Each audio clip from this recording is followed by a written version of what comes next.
Ketenangan jiwa, ketenangan batin, dan ketenangan pikiran perlu kalian lakukan.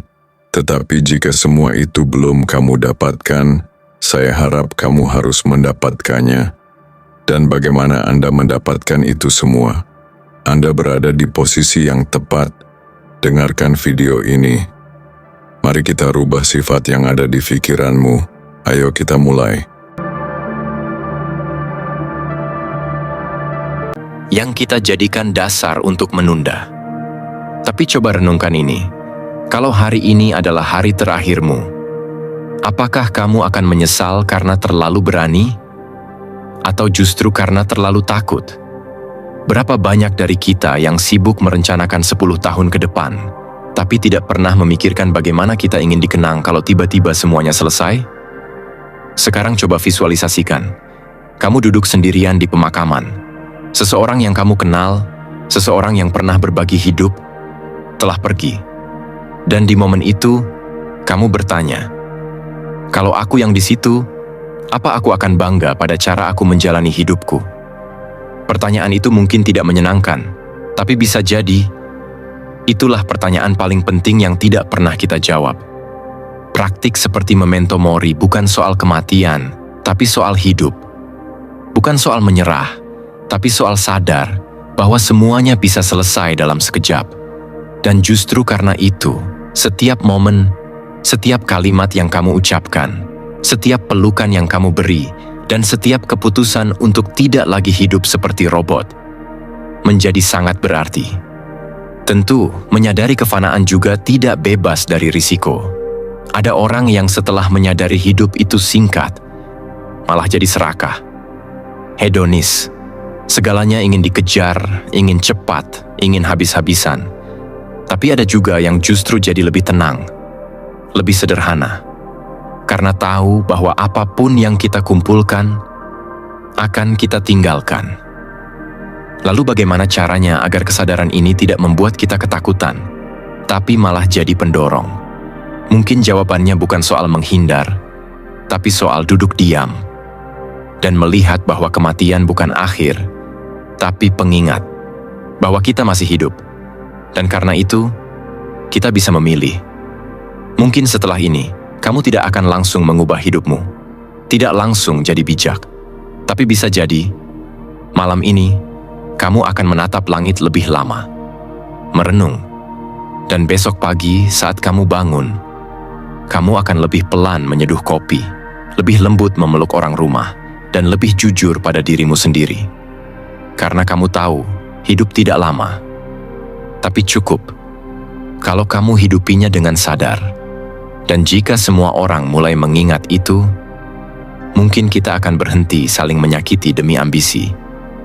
Mungkin kita akan lebih sering memaafkan, dan mungkin kita akan lebih berani hidup sebagai versi terbaik dari diri kita, sebelum waktu memisahkan segalanya. Poin ketiga, luangkan waktu untuk berjalan tanpa tujuan. Kadang, yang kita butuhkan bukan jawaban, tapi jarak. Jarak dari rutinitas yang terlalu sempit. Jarak dari suara-suara yang terus menyuruh kita untuk jadi cepat, produktif, efisien. Dan yang lebih dalam, jarak dari ekspektasi yang tanpa sadar kita warisi dari orang lain. Seperti yang kita bahas sebelumnya, tentang hidup yang singkat dan betapa gampangnya kita menundanya. Sekarang pertanyaannya berubah lagi. Bukan hanya mengapa kita menunda, tapi mengapa kita terus berlari, bahkan ketika tidak tahu lagi kemana. Kamu mungkin pernah merasa seperti itu. Duduk di angkutan umum atau di belakang kemudi, tapi pikiranmu entah kemana. Badanmu bergerak, jadwalmu penuh, tapi jiwamu seperti tertinggal. Dan anehnya, justru di momen kamu tidak ngapa-ngapain, berdiri sendiri di pinggir jalan, berjalan pelan tanpa arah, tanpa musik, tanpa layar, kamu mulai mendengar lagi suara yang lama hilang. Suaramu sendiri.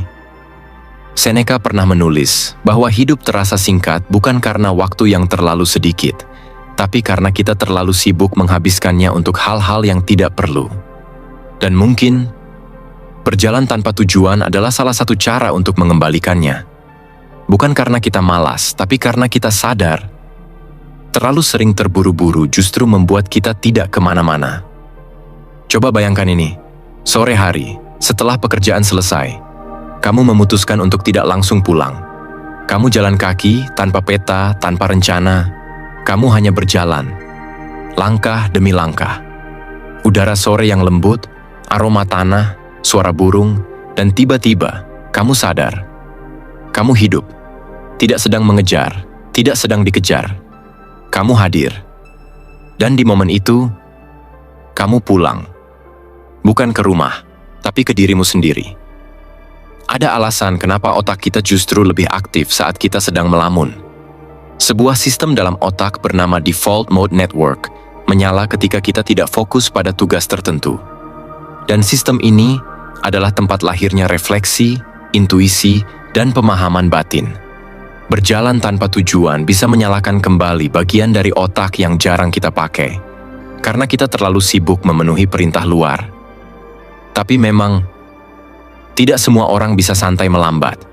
Kita hidup di budaya yang mengagungkan efisiensi. Berjalan tanpa tujuan dianggap membuang waktu, karena tidak menghasilkan apa-apa.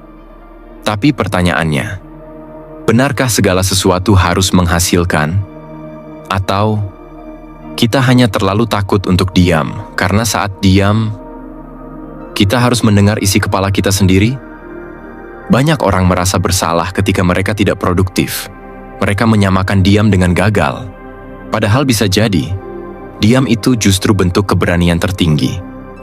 Keberanian untuk hadir, tanpa topeng, tanpa prestasi, tanpa penjelasan. Dan ini bukan soal gaya hidup romantis, tapi soal kebutuhan mental. Terlalu banyak orang yang kehilangan arah bukan karena tidak punya tujuan, tapi karena mereka tidak pernah berhenti untuk melihat apakah tujuannya masih masuk akal. Berjalan tanpa arah kadang justru menjadi satu-satunya cara untuk menemukan arah baru yang lebih jujur. Tentu, akan ada yang mencibir. Akan ada yang bilang kamu aneh, tidak efisien, atau terlalu melankolis. Tapi biarkan saja. Kamu bukan sedang berjalan untuk mereka. Kamu sedang belajar mendengarkan langkah kakimu sendiri. Dan itu tidak bisa dinilai dengan angka. Bayangkan jika kebiasaan ini dilakukan lebih sering. Bukan hanya olehmu, tapi juga orang-orang di sekitarmu. Anak muda yang mulai jenuh dengan hidup instan. Pekerja kantoran yang mulai kehilangan arah. Atau orang-orang yang butuh ruang untuk bernapas. Bayangkan kota di mana berjalan pelan bukanlah tanda kemiskinan, tapi tanda kematangan. Tanda bahwa seseorang cukup sadar untuk tidak terus-menerus dikejar. Dan jika kamu belum pernah melakukannya, mungkin malam ini adalah waktu yang tepat. Jalanlah sebentar, tanpa alasan, tanpa target langkah, tanpa perlu cerita di Instagram. Hanya kamu, dan jarak yang kamu beri untuk mendengar kembali siapa dirimu. Karena kadang, menjadi versi terbaik dari dirimu bukan soal berlari lebih cepat, tapi soal tahu kapan harus berhenti dan mendengarkan detak langkahmu sendiri. Poin keempat, cintai takdirmu. Ada hal-hal yang bisa kita rancang, dan ada hal-hal yang memilih untuk terjadi begitu saja. Kita bisa menentukan arah, tapi tidak bisa mengatur angin. Dan hidup, penuh dengan kejutan yang tidak kita undang, tapi datang juga tanpa permisi. Seperti yang sempat tersirat di poin sebelumnya, tentang berjalan tanpa arah dan perlunya melambat. Kali ini kita bicara tentang menerima arah yang tak pernah kita rancang. Pernah nggak sih kamu merasa, seandainya waktu itu aku tidak, atau kalau saja aku memilih yang lain, dan kamu ulang-ulang kalimat itu di kepalamu, seperti kaset rusak yang tidak pernah berhenti memutar ulang masa lalu. Tapi nyatanya, apa yang sudah terjadi, tetap terjadi. Mau kamu terima atau tolak, realitas tidak berubah. Jadi, satu-satunya jalan yang tersisa adalah mencintainya. Amor fati. Cinta pada takdir. Bukan pasrah, bukan menutup mata, tapi merangkulnya. Seolah setiap luka yang datang, punya pesan tersembunyi yang belum sempat kamu baca. Bayangkan kamu sedang duduk sendiri, menatap langit malam, dan kamu ingat satu momen dalam hidupmu yang paling kamu sesali. Satu peristiwa yang kamu pikir membuat hidupmu hancur. Tapi, bukankah dari situ kamu jadi lebih peka, lebih mengerti, lebih tahu siapa yang benar-benar bertahan saat semuanya gelap? Kadang kita nggak butuh hidup yang sempurna, kita butuh hidup yang jujur. Dan kejujuran itu datang dari takdir yang tidak bisa kita pilih, tapi bisa kita maknai. Dalam budaya kita, seringkali kata ikhlas digunakan seperti selimut, menutupi, menenangkan. Tapi, apakah itu benar-benar penerimaan atau hanya penyangkalan yang dibungkus kata manis? Beda antara menekan dan menerima itu tipis, tapi dampaknya jauh. Orang yang belum benar-benar menerima biasanya terlihat dari caranya membenci. Benci orang lain, benci diri sendiri, atau merasa hidup ini tidak adil, padahal sebenarnya dia hanya belum menemukan cara untuk berdamai. Secara ilmiah, proses berdamai dengan takdir melibatkan dua pusat otak yang cukup berseberangan, sistem limbik yang emosional dan korteks prefrontal yang rasional. Dan keduanya hanya bisa bekerja seimbang saat kamu berhenti melawan kenyataan. Bukan berarti kamu setuju dengan semua hal buruk yang terjadi, tapi kamu berhenti membiarkannya merusak sisa hidupmu. Ada satu pendekatan psikologi yang menyebut ini sebagai radical acceptance. Menerima realitas sepenuhnya, tanpa syarat. Dan ya, ini berat, tapi justru dari sana, perubahan sejati bisa muncul. Karena kamu tidak lagi hidup untuk menghindari rasa sakit, tapi untuk menyerap makna dari setiap peristiwa. Banyak orang takut mencintai takdir, karena mereka pikir itu artinya menyerah. Padahal, mencintai takdir bukan berhenti berjuang. Justru dari penerimaan yang utuh, tumbuh semangat baru yang tidak lagi didorong oleh rasa marah, tapi oleh kebijaksanaan. Mungkin kamu pernah gagal, pernah ditinggalkan, pernah dihina, dan kamu simpan itu semua diam-diam, sambil berharap waktu bisa memundurkan hidupmu. Tapi sekarang kamu tahu, tidak perlu lagi berharap masa lalu berubah. Yang kamu bisa ubah adalah sikapmu hari ini. Dan cara kamu memandang semua itu sebagai batu pijakan, bukan beban yang terus kamu seret. Kalau kamu bisa melihat setiap luka sebagai pengingat bahwa kamu pernah bertahan, dan setiap kehilangan sebagai ruang yang memberi tempat bagi sesuatu yang baru, maka kamu tidak hanya menjadi lebih kuat, kamu menjadi lebih utuh. Jadi mulai sekarang, jangan hanya menerima. Cintai. Cintai takdirmu, seperti kamu mencintai seseorang yang tidak sempurna. Tapi kamu tahu, tanpa dia, kamu bukan kamu yang sekarang. Karena bisa jadi, versi terbaik dari dirimu adalah dia yang pernah jatuh, pernah hancur, tapi tetap memilih untuk tidak menolak apapun yang datang untuk membentuknya. Poin kelima, visualisasikan hal-hal negatif. Kadang kita terlalu sibuk meyakinkan diri bahwa semuanya akan baik-baik saja, sampai lupa menyiapkan diri jika ternyata tidak. Dan anehnya, semakin keras kita menolak untuk membayangkan sesuatu yang buruk, semakin besar kekuatan hal itu saat akhirnya datang. Seperti yang kita pelajari sebelumnya tentang mencintai takdir, tentang bagaimana menerima kehidupan apa adanya. Kali ini kita masuk ke wilayah yang sedikit lebih tajam.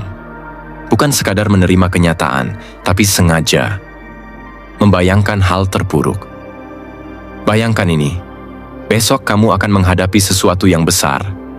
Sidang skripsi, wawancara kerja, pernikahan, pidato, atau bahkan pertemuan yang bisa mengubah hidupmu. Lalu kamu mulai berpikir, apa yang terjadi kalau semuanya gagal? Apa yang harus kulakukan kalau orang-orang menertawakanku? Bagaimana kalau aku kehilangan segalanya? Pertanyaan-pertanyaan ini biasanya kita tolak, karena dianggap negatif, karena katanya bisa menarik hal buruk. Tapi siapa yang bilang, apa dengan tidak membayangkannya? Hidup jadi bebas dari kegagalan? Atau justru kita jadi lebih rapuh saat hal itu benar-benar terjadi? Filsuf Stoik seperti Seneca menyarankan untuk melakukan sebaliknya. Premeditatio malorum. Bayangkan hal terburuk yang mungkin terjadi. Bukan untuk menakuti diri, tapi untuk melemahkan kekuatan ketakutan itu sendiri. Bayangkan kamu berdiri di depan cermin. Kamu lihat sosokmu sendiri dan kamu berkata, "Aku bisa kehilangan semuanya, tapi aku juga bisa bertahan dari semuanya." Itu bukan pesimisme. Itu bentuk optimisme yang berakar. Optimisme yang tidak bergantung pada harapan kosong, tapi pada persiapan yang sadar. Banyak orang mengira berpikir positif artinya menolak semua pikiran negatif.